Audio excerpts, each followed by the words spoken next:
Assalamualaikum, perkenalkan nama saya Sisi Oktarina, mahasiswa dari program studi PGSD dari Universitas PGRI Palembang dengan NIM 2018-143368. Baiklah, di sini saya akan membahas mengenai tugas pembelajaran muluk dengan tema sejarah kain songket Palembang. Sebelum menonton, jangan lupa like, comment, and subscribe. Sejarah kain songket Palembang.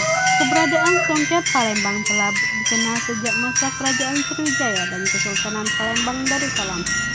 Bukti songket telah ada sejak masa kejayaan Sriwijaya dapat dilihat dalam aracan di Kompleks Percandian Tanah Abang, Kabupaten Muara Enim, Sumatera Selatan.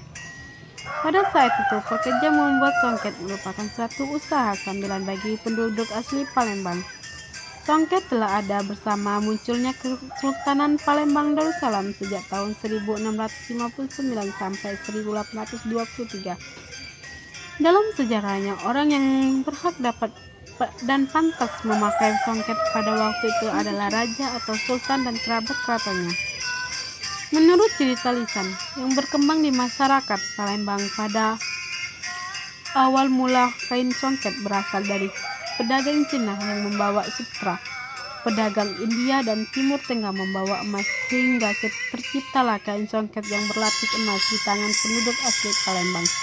Keberadaan tradisi kain songket di Indonesia juga kerap dikaitkan dengan masa kemakmuran kejayaan Kerajaan Sriwijaya yang berpusat di Palembang pada abad ke-7 sampai ke-13. Kain songket Palembang memiliki banyak ragam. Yang pertama, ada kain songket lepus. Kain songket ini dikenal sebagai songket pertama yang ada di Palembang.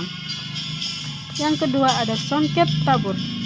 Sesuai dengan namanya, songket ini dikenal dengan motif tabur yang memiliki ciri bertaburan, menyambar dan motif dan bentuk kecil seperti bunga dan bintang. Yang ketiga, ada songket bunga. Terdapat dua jenis songket bunga, yaitu songket bunga emas dan songket bunga pecuk. Kedua jenis songket ini berbeda, atau penggunaan jenis benang songket emas banyak digunakan untuk penduduk berketurunan Tongha, sedangkan yang songket bunga pacik dibuat menggunakan benang kapas putih yang banyak digunakan oleh penduduk berketurunan Arab.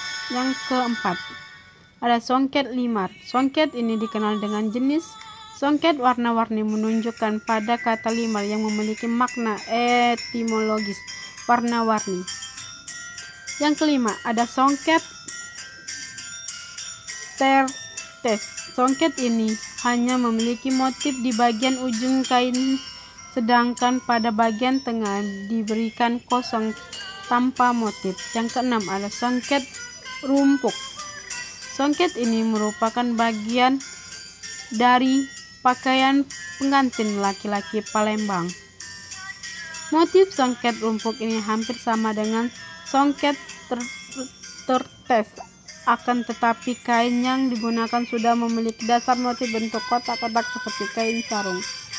Adapun cara membuat kain songket, yang pertama, kita harus mengikat dan mengambil sejemput kain tenun. Kedua, menyelipkan benang emas. Ketiga, kita harus menenun. Dan keempat, penyempurnaan. Sejarah kain songket banyak menjadi makna penting dari sejarah tersebut. Dan kain songket Palembang banyak sekali berbagai jenis ragam kain songket. Jadi, kita sebagai anak muda, kita harus melestarikan kebudayaan yang ada di kota Palembang kita, seperti kain songket yang ada di kota ini. Terima kasih, semoga ini bisa bermanfaat bagi kita. Saya akhiri, wabillahi taufiq walhidayah. Wassalamualaikum warahmatullahi wabarakatuh.